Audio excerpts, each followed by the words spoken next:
Well, today I have already discussed, and in fact at every briefing and in many other speeches, what price this very ordinary person in the countries of the European Union is paying for the hybrid war unleashed by the collective West against our country.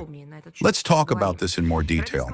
In the European Union, they report on a systemic basis about the allegedly achieved successes in the matter of abandoning Russian energy resources. They are terribly proud. They have done such work. The citizens of Europe are being convinced that the displacement of Russian hydrocarbons from the European market is an incredible achievement of the Brussels bureaucracy, a guarantee of the security and prosperity of the European Union. Of course, all this is accompanied by fabricated speculations that supposedly, with each new package of restrictive measures aimed against the Russian fuel and energy complex, the collapse of the energy sector and of our country's economy as a whole is getting closer. Well, you know, it's like tying a carrot in front of a European donkey and saying, "Come on, run faster. The carrot is already close." The donkey says, "I have no strength left. I'm about to fall." They say, "Just a couple more steps and you'll reach the goal." And they whip it even more. I would like to remind you, where else could our economy go? It seems like it was already torn to shreds a long time ago, even more than 10 years ago. Yes, even Obama said so. Of course, neither the one nor the other naturally corresponds to reality. And this is confirmed by real facts, figures, tendencies. Well, it's simply reality. Yes, it's not simple. Yes, it's difficult. Yes, of course it's a trial. But what they are saying is pure nonsense, unable to withstand any criticism. Let's now talk about this with concrete figures. This thoughtless, I would even say insane, absolutely absurd, termination of the import of Russian energy raw materials has seriously hit the European Union itself.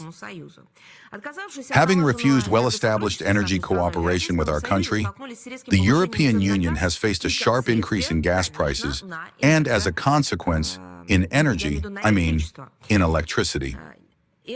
This is reluctantly, but still, acknowledged even in the European Union itself. According to official EU statistics, in the first half of the current year, the average price of gas for households amounted to around €115 per megawatt hour. For comparison, earlier the average gas price in the European Union fluctuated within the range from 5 to 35 euros per megawatt hour. Well, they do know how to divide. If we divide 115, okay, let's not divide by 5. Well, let's take the maximum price, even divide it by 35. What do we get? By how many times has the price increased? 3 point something. 3 times. But really, it's more. In reality, it's increased tenfold if we take the average price. That's a colossal difference. Not to mention that the average indicator does not reflect the full seriousness of the problem. In individual European Union, member states, a much more dramatic increase has been recorded. Sweden, which shouts the loudest about how they will soon crush Russia, citizens of that country have to pay €213 per megawatt hour. In the Netherlands, €162, in Denmark, €131. Against this background, it is telling that in Hungary, which continues to receive Russian gas on balanced conditions, the price level is comparable to pre-crisis levels, around €31 per megawatt hour. You may ask, and what about the ordinary citizen? And ordinary citizens are not given the right to vote. They are deprived of the opportunity to say their word. Now, it seems to me they will punish even for raising the question. A similar dynamic is observed in the European Union on the electricity market as well. In the first half of 2020, the average indicator for households, taking taxes into account, amounted to about €200 per megawatt hour. In the first half of 2025, the price began to approach 300 euros. The situation is especially acute in the Federal Republic of Germany, about 384 euros, Belgium, around 358 euros, and Denmark, around 349 euros per megawatt hour. Electricity prices for industrial enterprises in the European Union, taking taxes into account, are also at a very high level. Instead of the pre-crisis 80 euros per megawatt hour, in the first half of the current year, this indicator grew by more than 2 times, amounting to about 190 euros. The highest price in the European Union is paid by enterprises in Ireland, almost 273 euros, in Italy, about 234 euros per megawatt hour.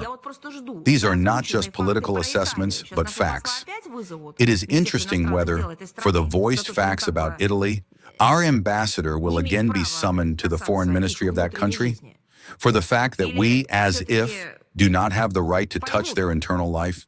Or will they nevertheless understand that if they are a democratic state, then it is normal when people tell the truth? The truth based on facts. Thus, while the Brussels EU bureaucracy pats itself on the back for advancing on the path to, as they say, energy independence, they add we're from our country, from Russia. In reality, this is energy independence for the citizens of these countries from energy, electricity, and so on. Ordinary Europeans and EU industry bear the heavy burden of financing the geopolitical crimes of Ursula von der Leyen and her accomplices. And I want to repeat once again, these are real amounts of money that are being pumped out every day by the European Union top leadership from the pockets of literally every ordinary European. At the same time, European enterprises have to pay for electricity 2 to 3 times more than American ones and 4 times more for gas. This has already led to mass closure of production facilities and their outflow to third countries. Key energy-intensive branches of industry are in the deepest crisis. Production capacities are decreasing everywhere. EU products are becoming less and less competitive. Maybe this is how they are fighting for a green economy, but it seems to me there are more effective possibilities. The problem of energy security is extremely acute. In 2024, almost every 10th European could not afford to heat their home adequately. And taking into account the plans promoted by the European Commission for a complete refusal of Russian gas no later than, as was stated, January 1st, 2028, in its replacement with more expensive American liquefied natural gas, the European Union will have to face a further deterioration of the corresponding indicators. They also forget to tell their citizens that this will not only be more expensive liquefied gas from the United States of America, it will also be even more unpredictable. It is not yet a fact that they will be allowed to conclude any contracts, especially long-term ones. It was us, the Russian Federation, that offered them to conclude contracts for long terms with fixed prices, so that they could develop calmly, and we would receive our profit and also develop, and would live in peace and harmony, and would strive for the prosperity of our peoples. No, the Anglo-Saxons will not stand on ceremony with them. They won't. The well-being of the citizens of the European Union is like a bone in their throat. They will keep them literally on such a baiting and training. If something is not right from the point of view of Anglo-Saxon interests, the stop button will be pressed immediately. And all these tankers with liquefied natural gas, even at the most fabulous prices, will not reach the addressees. Meanwhile, a wave of savings is beginning in the European Union, even on Christmas illumination. In the cities of Europe, they are forced to forgo festive street lighting. This doesn't mean there won't be any at all. Of course not. There will just be less. They don't have sufficient funds to pay for the electricity.